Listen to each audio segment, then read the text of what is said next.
Assalamualaikum warahmatullahi wabarakatuh. Alhamdulillahirabbil alamin.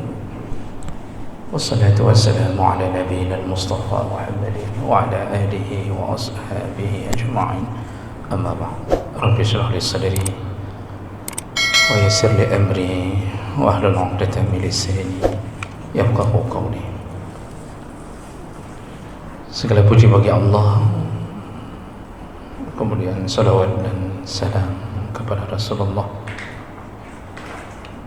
kepada keluarga dan seluruh sahabat-sahabatnya.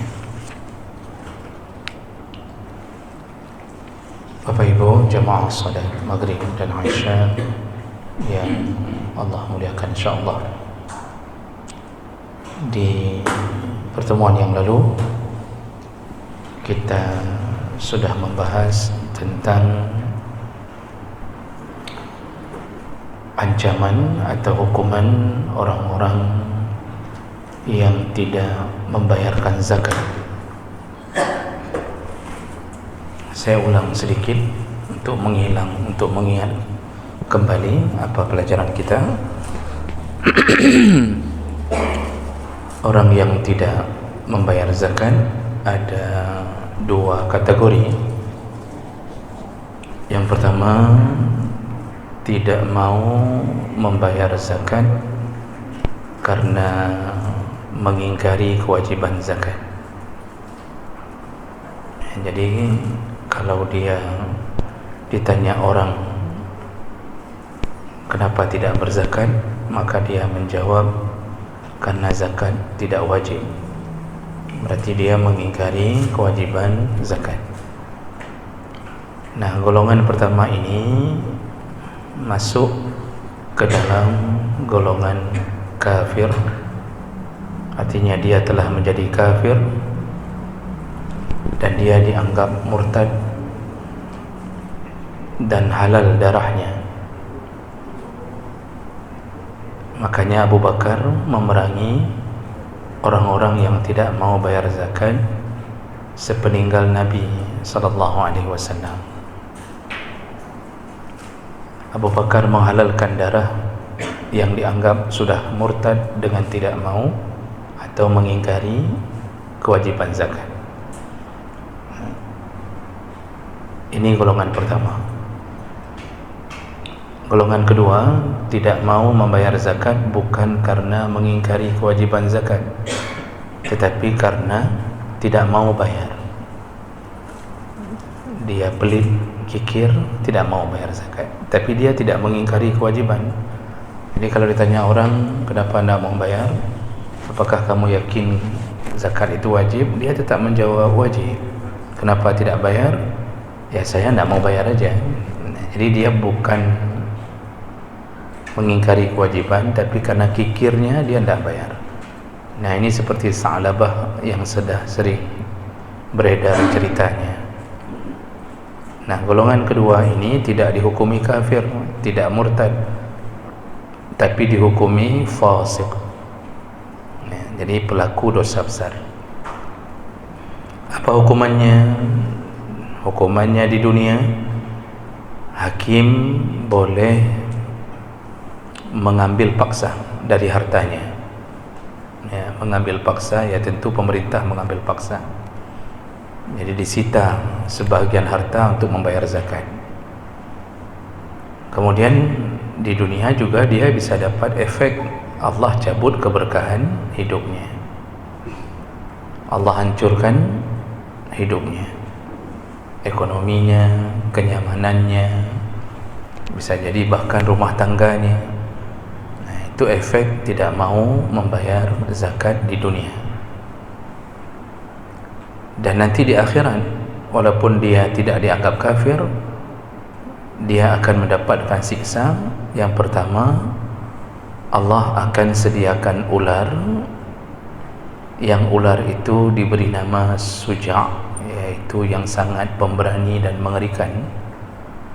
Dan model ular itu Aqra', kepalanya botak, lahu zabibatan, punya dua taring ya, yang mengeluarkan bisang.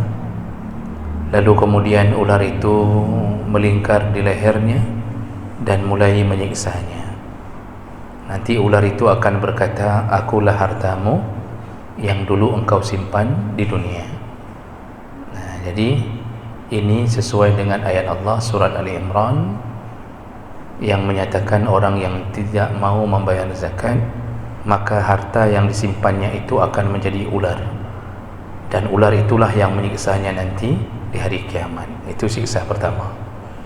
Siksa kedua, akan disetrika oleh Allah di punggung, di perut, bagi orang-orang yang di dunia menyimpan harta tidak mau membayar zakat.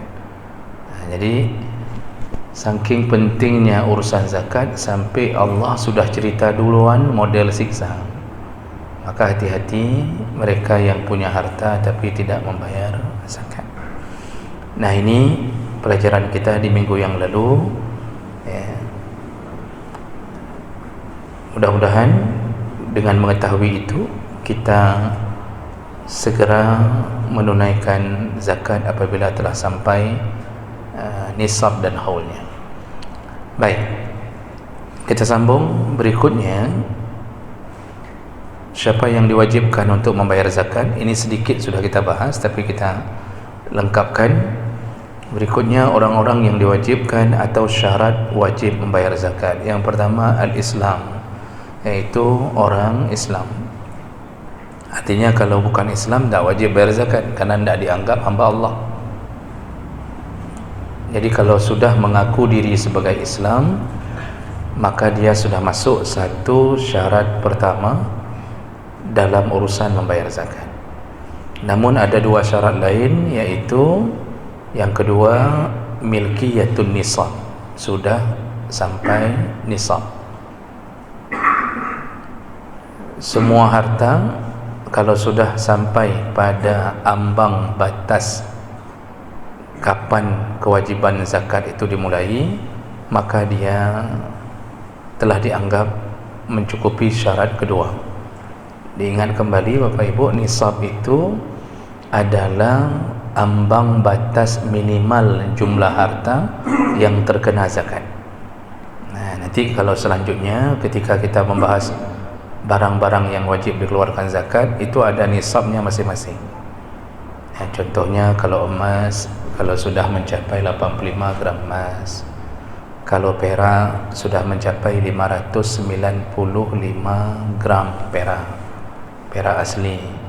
Kemudian kalau zakat pertanian yang seperti ditanyakan minggu lalu, kalau hasil panennya mencapai 653 kilogram, maka sudah mencapai batas nisab. Nanti macam-macam.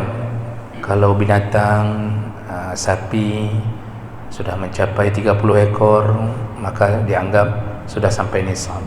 Kambing, kalau sapi 30 ekor, kambing 40 ekor.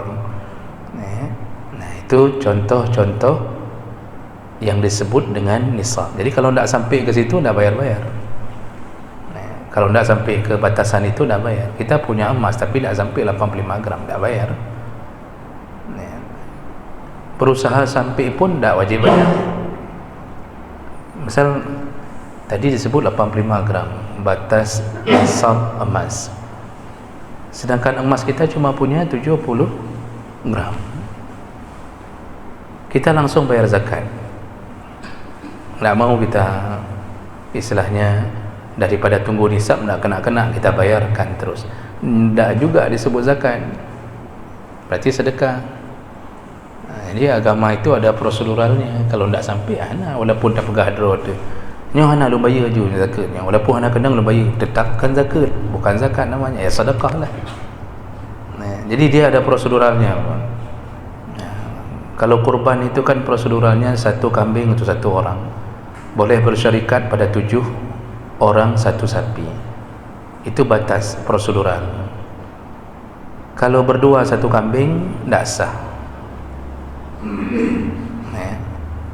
Kalau seandainya satu sekolah mengumpulkan uang untuk berkurban satu sapi, kan lebih 7 orang. 8 orang aja tidak sah kalau mau bersyarikat, apalagi sampai satu sekolah. Satu sekolah 500 murid. kumpul wang sama-sama kurban sapi, lalu tulis besar-besar spanduk kurban dari SMA 10 misalnya. Apa kurban itu? Mana ada kurban itu? Jadi jangan tulis-tulis kurban, itu makan bersama. Kalau mau kasih orang sekitar berarti sedekah, tidak disebut kurban. Jadi ibadah itu ada prosedural. Kenapa Allah buat prosedural? Kenapa Allah tidak buat alah terima aja lah, itu pun alah nyan pijik ke masalah. Kita kan banyak mengatakan kadang-kadang alah itu kan Allah pasti terima, tidak mungkin. Dengan prosedural itulah Allah menguji ketaatan kita. Jadi tidak boleh sembarangan dalam urusan ibadah, terutama ibadah mahdhah, ibadah yang inti itu tidak boleh sembarangan. Baik, jadi syarat kedua wajib zakat ni nisab. Syarat ketiga haul. Haul itu ya menunggu setahun. Ini juga sudah saya jelaskan sedikit, menunggu setahun. Nah, ini yang saya ulang lagi Pak, ini yang orang banyak salah memahami. Jadi yang ditunggu setahun itu bukan umur kita mulai berusaha. Yang ditunggu setahun itu nisabnya. Saya buka usaha warung kelontong, udah setahun tuh, lalu kan tutup buku istilahnya, hitung hasil penjualan. Rupanya alhamdulillah untungnya melebihi nisab. Nanti setelah keluarkan biaya modal, keluarkan kewajiban di kedai itu, bayar listriknya, bayar tukang, bayar pegawai, lalu keluarkan, kalau kita seorang pemberi nafkah, seorang suami, keluarkan dulu kebutuhan rumah tangga. Untuk bulan itu uang makan sudah ada, kemudian ini bayar air di rumah, listrik. Nah, masih tersisa kan? Itu tahun pertama kita tutup buku misalnya, masih tersisa, ternyata tetap di atas nisab. Banyak orang yang langsung bayar. Ini kalau kita cerita zakat dagang, banyak orang langsung bayar, padahal belum waktunya untuk membayar. Kenapa belum waktunya? Karena belum mencapai haul. Haul itu apa? Menunggu umur si nisab ini, menunggu umurnya setahun. Jadi tunggu tahun depan. Berapa keuntungan itu simpan di ATM, tunggu dia berulang tahun, hitung dalam bilangan qamariyah, kalender hijriyah. Begitu tahun depan ternyata dia masih di atas nisab, disitulah baru wajib keluarkan 2,5%. Jadi sama semua urusan begitu. Kapan nisab pertama, tulis, catat di kalender. Begitu sampai nisab, tunggu setahun, umurnya setahun, baru bayar. Jadi bukan dihitung umur kita pajana pengpon. Ini kita, misal contoh saya lulus PNS, contoh.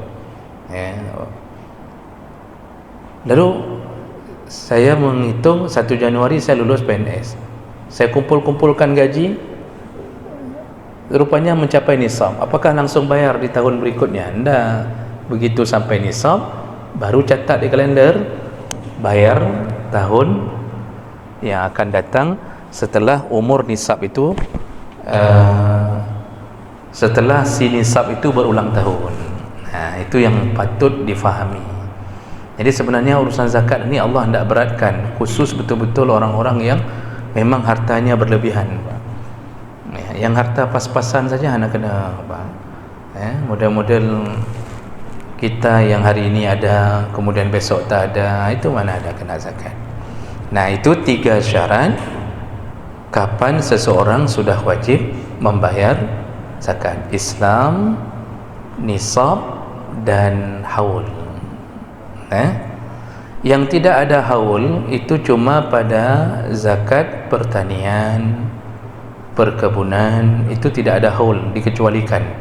Ini seperti pertanyaan minggu lalu, kapan panen bayar, pajan panen bayar, tetap bayar di saat panen, itu pun kalau sudah mencapai nisab. Jadi cuma ada nisabnya, tidak ada haulnya.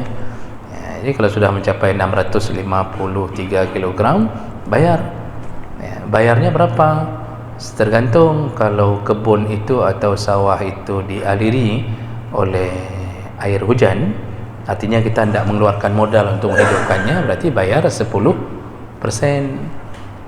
Kalau zakat, kalau sawah itu atau kebun dihidupkan dengan modal mesin kita, keluarkan uang untuk mesin, tarik air dari irigasi, kemudian pokoknya keluar modal banyak untuk menghidupkannya, maka bayarnya cuma 5%. Itu nanti satu-satu barang itu kita bahas di pembahasan barang-barang yang terkena zakat. Baik, ini kita harus kenali dulu betul-betul tentang masalah awal di masalah zakat ini. Kemudian itu jadi diingat bahawa kalau sudah Islam baligh, kalau sudah Islam kemudian sampai nisab, kemudian sudah haul, kecuali pada zakat pertanian dan perkebunan, wajib bayar zakat. Kalau tak bayar, tunggu janji Allah, siksa di akhirat. Kalau tak percaya siksa itu, mati dulu baru percaya. Sayangnya orang mati tak mau kasih tahu kita. Itu yang jadi masalah. Kita lanjut berikutnya. Bagaimana dengan az-zakat fi malis sabi wal majnun? Apa hukumnya harta anak-anak dan harta orang gila? Ini mau dibicarakan. Contohnya, anak itu mendapatkan harta turunan dari ayahnya, kan orang kaya itu sering Pak menghibahkan harta untuk anaknya. Masih bayi pun udah dapat 2 rumah, kemudian dia udah dapat ada yang model dapat usaha perusahaan ini untuk anak itu, padahal masih bayi, belum pun baligh, belum pun memayis. Atau ada orang gila, dia memang gila tapi ayahnya kaya raya. Kan banyak yang begitu Pak, anak-anak orang kaya yang gila. Biasanya anak orang kaya yang tidak terdidik dengan agama itu ujung-ujungnya gila. Kenapa? Karena gaduh dengan sahabat, cukup uang untuk beli sabu. Narkoba itu salah satu penyebab kegilaan. Di kampung saya Pak, itu ada orang anak muda yang terkena sabu, dan orang tuanya sudah diingatkan bahwa anaknya terkena sabu. Orang tuanya masih mengatakan tak mungkin, mana mungkin, god haji dari ubud, god dari kecil dia baik orangnya, tak mungkin. Ada sekitar 3 tahun 4 tahun Wah, masih tak percaya laporan orang. Sekarang anaknya setiap hari datang ke kantor camat, berdiri di atas gapura kantor camat, khutbah Jumaat dia Pak. Padahal hari Senin. Dia apa yang dia dengar dari khutbah dikeluarkan semuanya, ada mukaddimahnya, dia dikeluarkan semuanya tiap hari. Pungo ngampe sabar Pak. Dulu normal dia. Makanya bapak-bapak yang khutbah Jumaat bukan di hari Jumaat berarti kena sabar sih berarti. Jadi oleh kerana itu hati-hati Pak. Jadi yang mau dibicarakan di sini bagaimana? Mereka kena zakat enggak nih? Anak-anak yang kaya nih, yang kaya sekali udah dapat harta banyak, kemudian orang gila ni, ternyata dia walaupun gila tapi harta dia banyak, sudah lebih dahulu diberikan oleh orang tuanya. Dia punya rumah kos-kosan sampai 20 kan, dan hasilnya ada. Apakah anak bayi atau anak-anak dan orang gila ini wajib mengeluarkan zakatnya atau tidak? Ini yang dibicarakan. Maka dijawab oleh para ulama,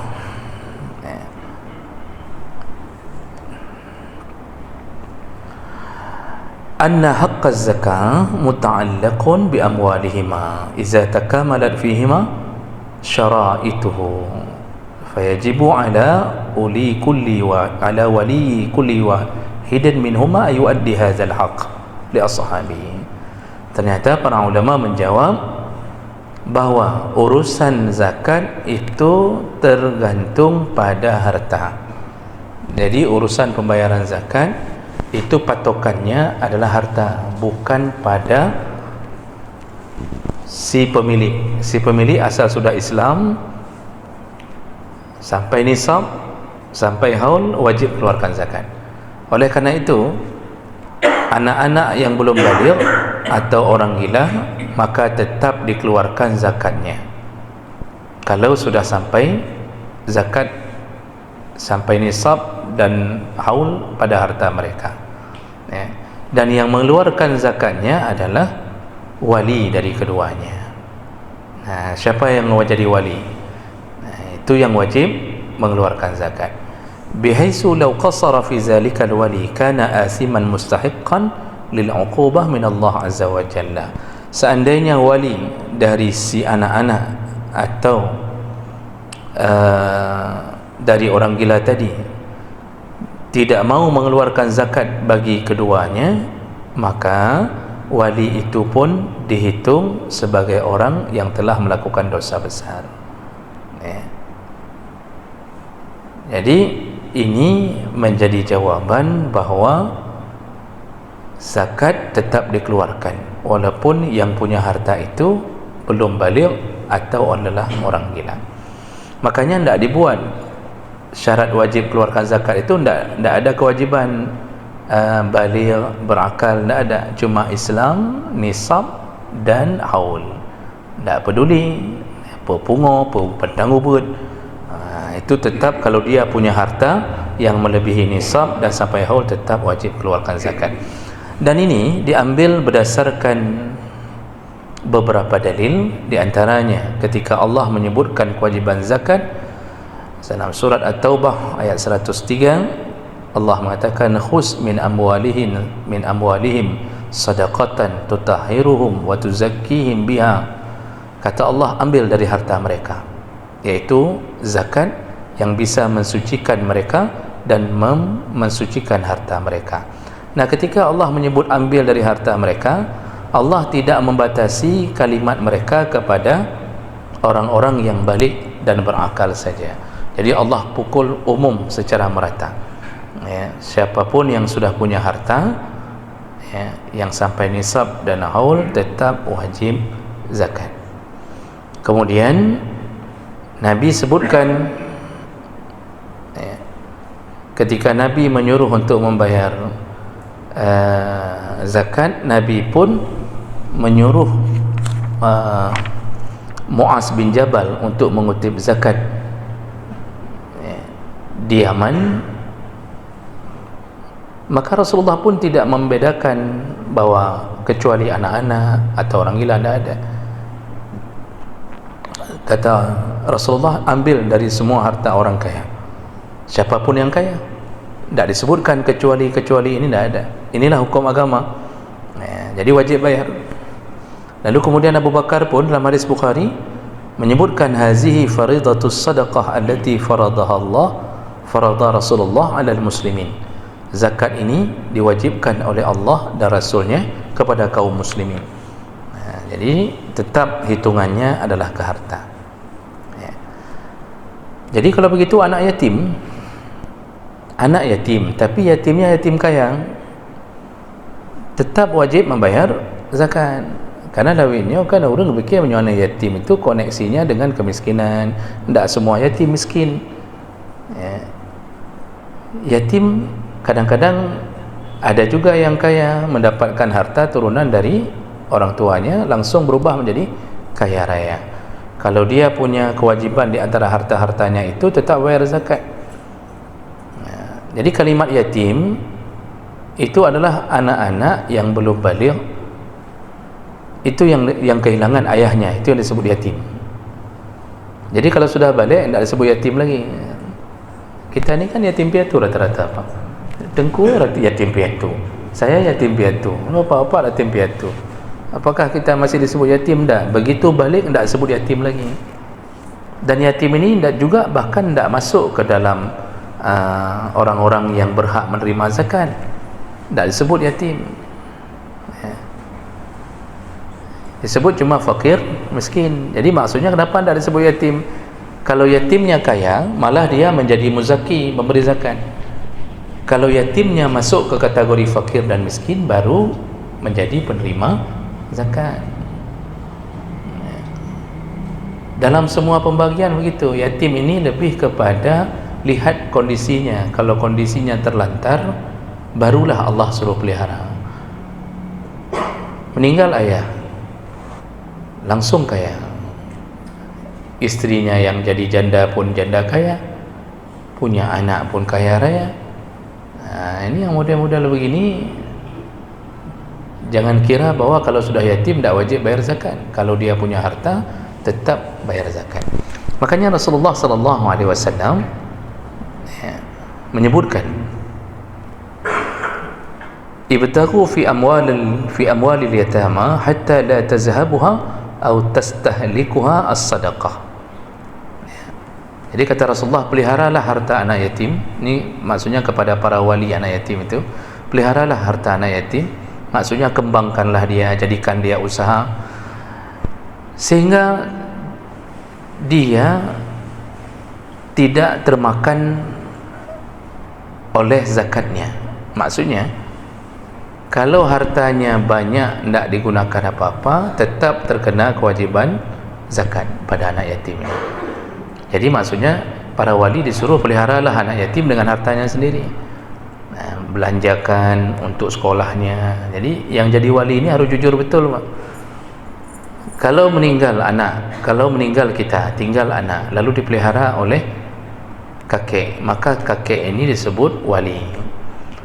Kalau kakek tidak ada, lalu yang pelihara adalah adik kita atau abang kita, maka dia disebut wali.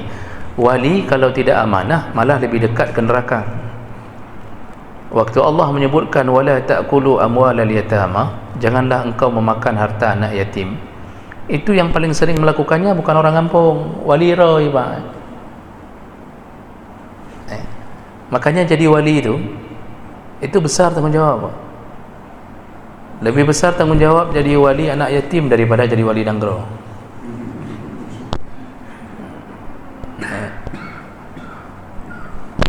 Kalau kita ada anak yatim, termasuk seorang ibu yang memegang harta anaknya yang masih bayi setelah meninggal ayahnya. Jadi tinggallah istri sama anak, istri pegang harta si bayi. Itu tidak boleh macam-macam dengan harta si bayi itu.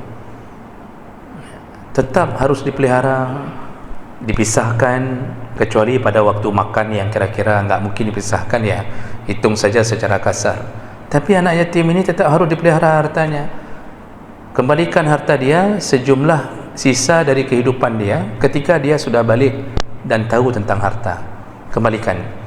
Begitu umurnya sudah 14 tahun, dah masuk SMP, seorang mama itu harus mengatakan ke anaknya, "Nih nak, setelah mama bayar uang kamu sekolah, kemudian kita makan bersama, kadang-kadang kita beli beras bersama dengan uang kamu nih, sekarang kamu sudah besar, ini sisa uang sekitar 1,5 M." Ini contoh, Pak. Berarti ini model-model anak-anak Surya Paloh lah. Kamu masih ada sisa nak, ini 1,5 M untuk Muna. Itu wajib kembalikan tu. Jadi hanjur wali sampai tidak membayarkan zakat si yatim, padahal si anak ni dia ditinggalkan oleh ayahnya usaha-usaha, PT ini, PT itu, macam-macam, dan terus berkembang.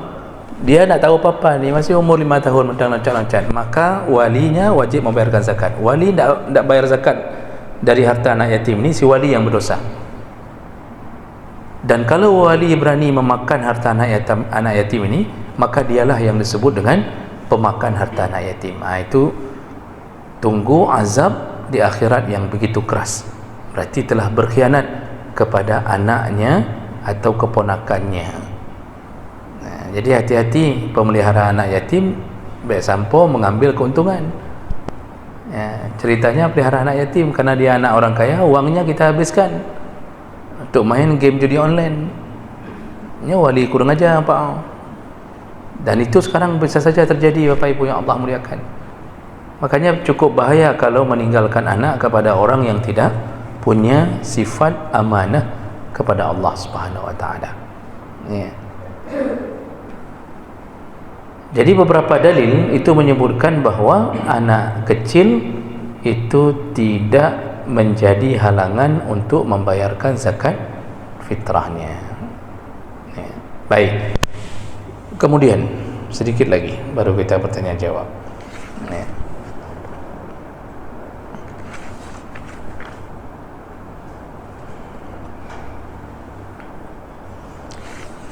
Pembahasan berikutnya, ini banyak perbezaan pandangan di antara para ulama mazhab. Tidak saya perpanjang masalah ini. Nah, kemudian syarat sah membayar zakat. Tadi syarat wajib, Islam, nisab, haul. Itu saja. Berarti orang gila, anak-anak tetap wajib bayar, dibayarkan oleh walinya kalau dia memang sudah sampai nisab dan haul dan dia Islam. Kemudian syarat sah. Tadi syarat wajib, ini syarat sah. Ya, jadi syarat wajib itu kapan seseorang wajib. Sekarang waktu pelaksanaan dalam solat kan juga begitu. Ada syarat wajib, Islam, baligh, berakal. Itu syarat wajib. Kemudian syarat sah. Syarat sah nanti suci badan, suci tempat, suci pakaian, sudah masuk waktu solat, menghadap kiblat. Itu bahagian daripada syarat sah. Begitu juga sekarang yang mau dibicarakan adalah syarat sah. Apa saja syarat sahnya? Yang pertama, an-niyah. Ketika membayar zakat harus berniat bahawa harta itu untuk zakat. Ittafaqal fuqaha ala anna an-niyah syartun fi ada'iz zakah.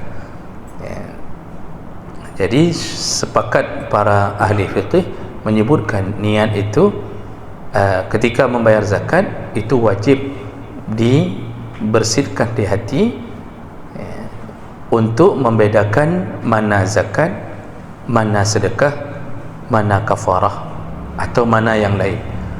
Berdasarkan hadis Nabi, innamal a'malu binniyat. Semua urusan itu dihitungannya dengan niat.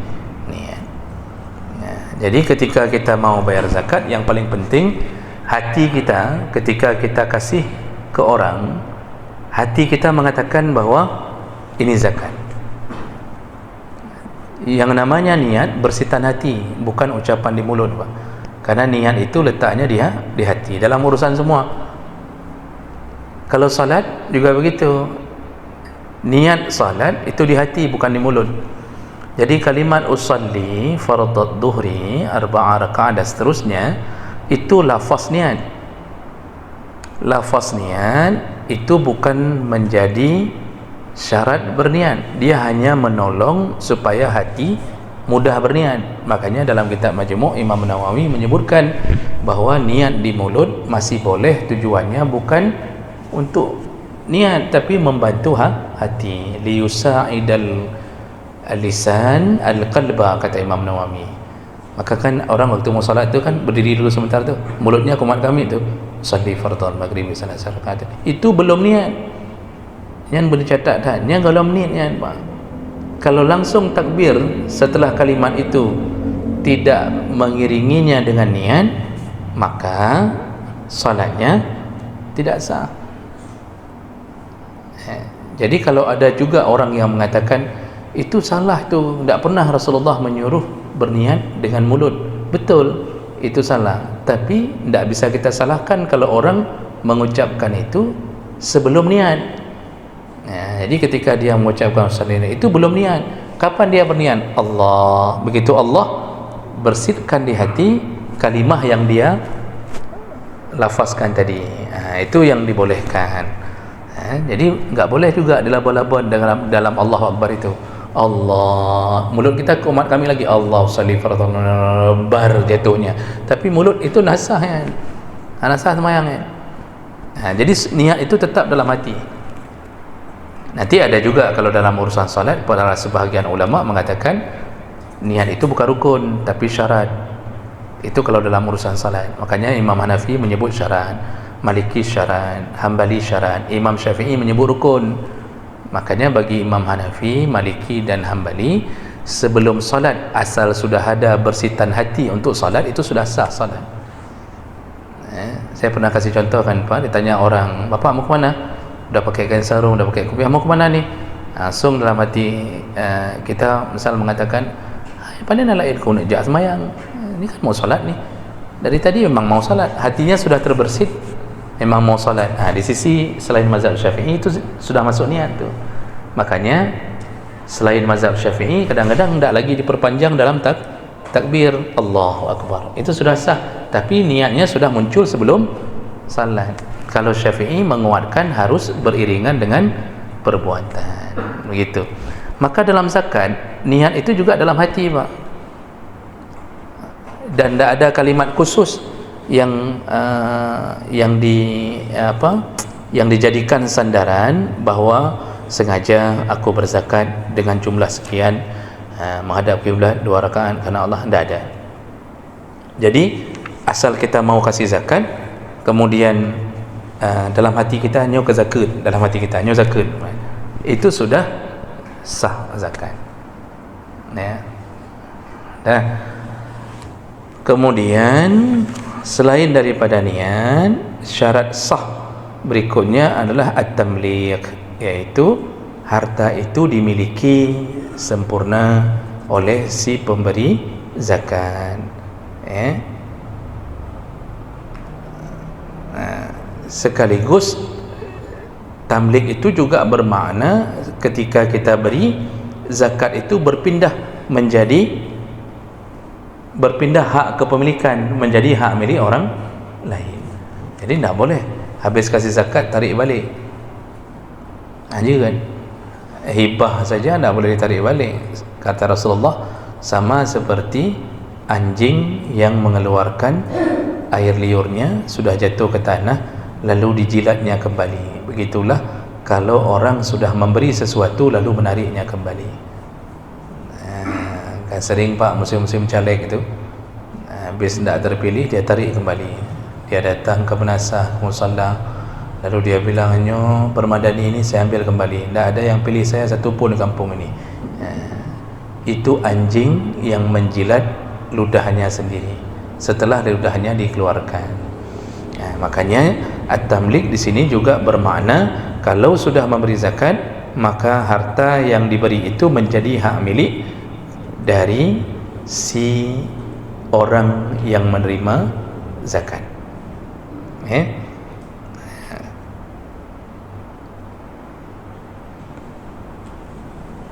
Baik, inilah 2 syarat yang menjadi syarat sah dalam urusan kewajiban zakat. Baik, saya berhenti dulu di sini, Pak, biar ada waktu sedikit, karena sering sekali kita kadang-kadang tidak cukup waktu untuk bertanya jawab.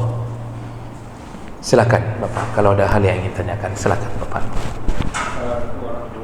Waalaikumsalam warahmatullahi wabarakatuh.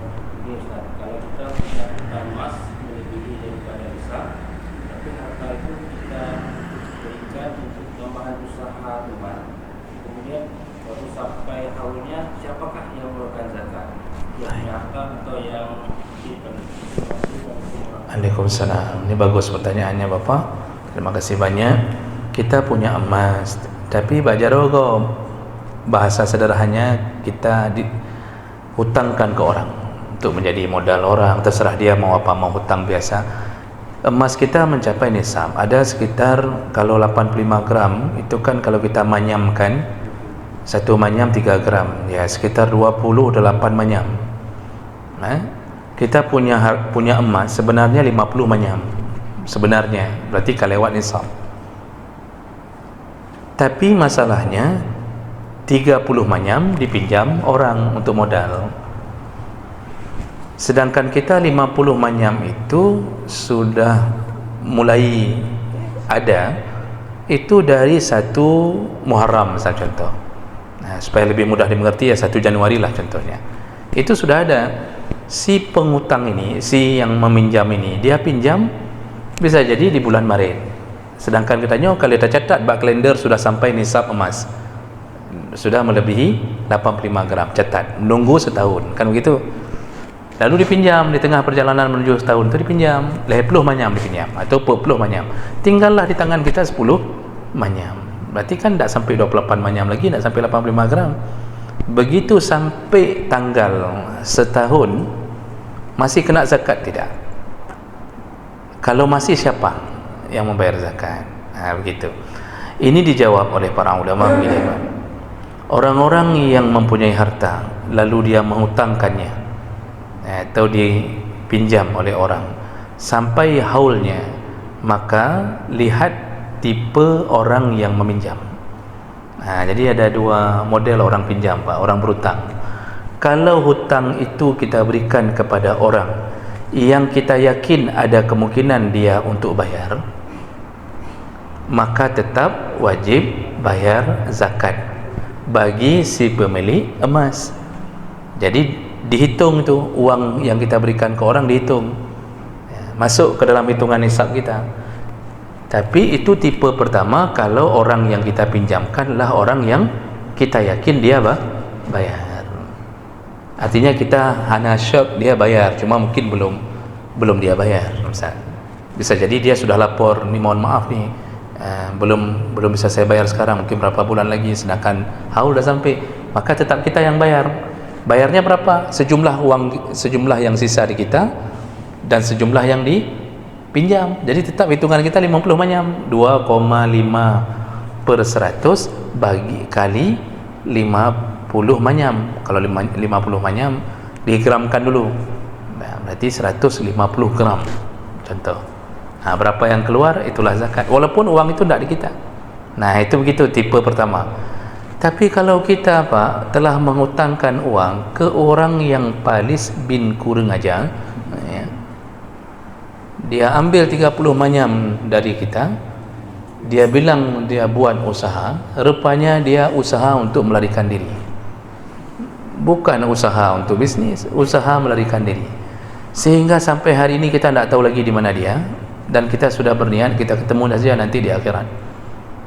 Berarti tidak ada harapan balik uang itu, sedangkan uang yang sisa sama kita tidak sampai nisab, walaupun sudah sampai haul, maka tidak ada zakat untuk kita.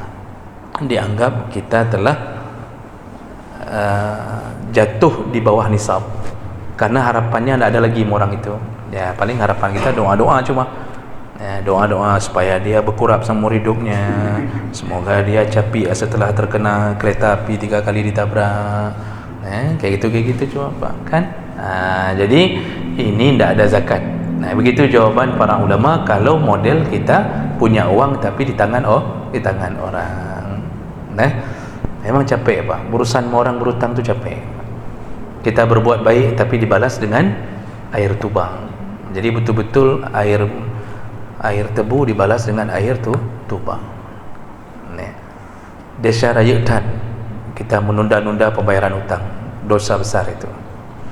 Baik, ada lain Bapak Ibu? Ya, silakan Bapak. Terima kasih Ustaz. Terhadap zakat hewan, mungkin seseorang ada melihara lembu, tapi tidak sampai nisabnya. Tapi di samping melihara lembu, barangkali ada kerbau juga. Mungkin kedua-duanya kalau kita hisap sudah sampai, itu bisa digabungkan. Kemudian yang kedua, Ustaz, menyangkut dengan tabungan kita di bank, baik kita yang deposito ataupun kita tabungan yang lain, mungkin melebihi daripada 100 juta. Tepat bisa kena. Baik, terima kasih banyak Bapak. Yang pertama, kita pelihara sapi tapi tidak sampai nisab. Tapi kita juga pelihara kerbau, kalau digabungkan sampai nisab. Apakah ada zakat pada hewan yang berbeda jenis tapi satu spesies? Jadi ini sama dengan hukum kurban, Pak. Sapi dan kerbau itu dihitung satu keluarga besar. Itu dihitung satu keluarga besar. Jadi kalau digabungkan keduanya mencapai nisab, yaitu 30 ekor, maka kenalah zakat. Jadi sama itu, sapi, kerbau tetap dihitung satu jenis atas nama satu keluarga besar, Pak. Itu sama. Kurban juga begitu. Kalau ditanya orang, bolehkah berkurban dengan kerbau, walaupun tidak ada dalil khusus malah kerbau, tetap wajib. Tetap boleh. Karena kerbau keluarga besar sapi. Begitu Bapak. Kemudian yang kedua, kalau kita punya tabungan. Nah, nanti ini ada zakat tabungan, zakat uang simpanan, itu terkena zakat, Pak. Kursnya atau nisabnya sama dengan emas.